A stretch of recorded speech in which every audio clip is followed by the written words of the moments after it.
Eh bien bonjour à toutes et à tous, c'est Eric, j'espère que vous allez bien. Aujourd'hui on se retrouve pour le deuxième épisode de l'aventure des 18 et j'ai enfin fini Astrub. Alors comme vous pouvez le voir, j'ai l'ornement sur les 18 persos et le titre fille et fils d'Incarnam. Donc je vais vous expliquer comment j'ai procédé dans un premier temps. J'ai monté toute ma team niveau 60, ce qui m'a pris énormément de temps, c'est pour ça que j'ai pris 2 semaines en fait pour faire tout ça. J'ai farmé énormément pour pouvoir craft tous les items de toutes les panoplies des 18 personnages, je les ai FM. J'ai farmé aussi pour le métier de chasseur, il m'a fallu 4392 viandes pour pouvoir monter de 10 à 20 sur les 18 personnages, donc ça m'a pris une bonne journée. Et ça m'a pris environ 2 jours de faire les quêtes d'Astrub sur 6 persos, ce qui fait que j'ai mis quasiment une semaine pour faire les 18 personnages. Et comme je joue pas H24, c'est pour ça que ça m'a pris 2 semaines de faire tout ça, ça a été vachement long. Mais j'ai réussi à me faire 24 millions de kamas, ce qui m'a permis de pouvoir dépenser une partie de mes kamas dans les dragodindes. Comme vous pouvez le voir, j'ai acheté des dragodindes pour la sagesse, la vita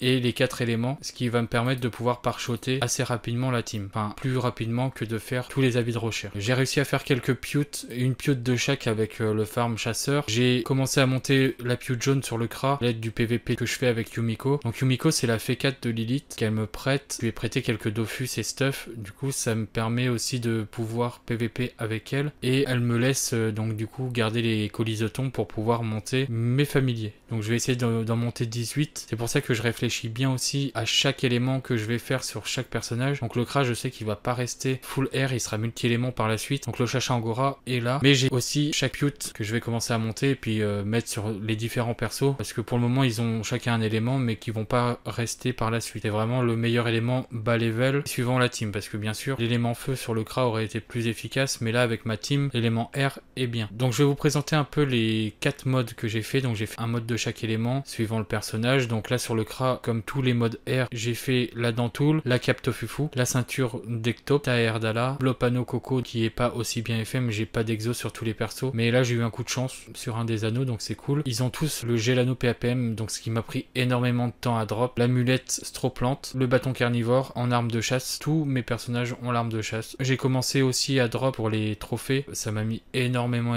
de temps, bien plus que les Gelano, donc du coup j'ai arrêté, j'ai pas fait ça sur tous les persos. Je pense que je les achèterai les trophées, c'est pas ce qui va coûter le plus cher. Tant que je craft le reste, vu les kamas que je me fais en fait sur chaque personnage, sachant que tous mes personnages ont entre 300 et 500 000 kamas, ce qui fait que ils gagnent ça avec les succès. Donc vous imaginez pas les kamas que je me fais avec 18 persos, donc ils pourront acheter leurs trophées petit à petit. Je laisse tous les kamas sur les personnages pour voir aussi combien je me fais de kamas par personnage. Ensuite pour le mode feu, pour le moment ils auront tous les mêmes stuff, ça sera beaucoup plus simple pour moi à gérer, sinon je vais prendre un temps fou. Pour le mode feu, la gélo coiffe, la cape haute, la ceinture tortue rouge, les bottes du Vulcain, le bâton des rois qui donne énormément d'intel, donc en arme de chasse toujours, l'anopins, le Gelano PAPM et l'amulette d'Ulcrap. Donc comme vous voyez là j'ai que 2 trophées parce que là j'ai commencé à arrêter, ça commençait vraiment à me gaver. Ensuite pour le mode terre, c'est le masque traumatisant, la bracapa, la ceinture tortue verte, les Danioules, la hache mulou, l'anneau du jeune Darkblade, le Gelano PAPM et l'astroplante. Donc voilà pour ça. Le mode haute, je vais pas vous montrer les nus, je vais vous montrer l'ossa parce que les nus a l'anneau spécial et nutroph. Ils ont tous la caracoiffe et la caracape. Pourquoi? Tout simplement parce que la panoplie donne 50 chances et 10 prospection, ce qui est énorme. Donc ensuite les bottes lone, donc toujours FM over vita, comme ça me permet d'avoir entre 900 et 1200 points de vie sur chaque personnage. Le bâton hook, l'anneau souris et les dés de la chance. Donc toujours avec un Gelano PAPM, j'ai fait les 18 Gelano PAPM. Ce qu'il faut savoir sur Astrub, c'est qu'il faut commencer à valider les 2 quêtes du tour du monde, une qui se trouve au donjon Champ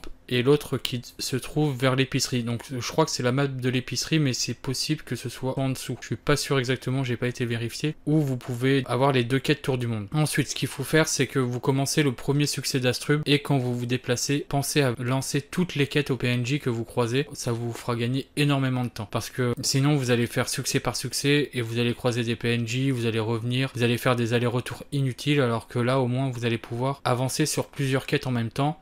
Et ça va être beaucoup plus rapide par la suite. Mon objectif prochain, ce sera d'aller sur l'île des Wabbits. Donc là, en attendant, je vais monter les chasseurs. Donc sur 20, 30 et 30-40, je vais aller faire les pichons et le donjon champ, commencer les tours du monde, donc aller jusqu'au donjon bouffe-tout, farmer jusqu'au niveau 40 le chasseur et attendre donc du coup la mage Pandala parce qu'elle va arriver et ça m'embêterait de commencer à faire les quêtes pour pouvoir accéder à l'île des Wabbits et au final devoir les refaire par la suite. x18 c'est peu chiant, donc du coup je ferai ça un peu plus tard. Donc voilà, j'espère que cette vidéo vous aura plu, vous aura motivé à me suivre. Je vous laisse avec quelques petits combats solo. Je vous dis à très bientôt, c'était Zerix. Bye bye.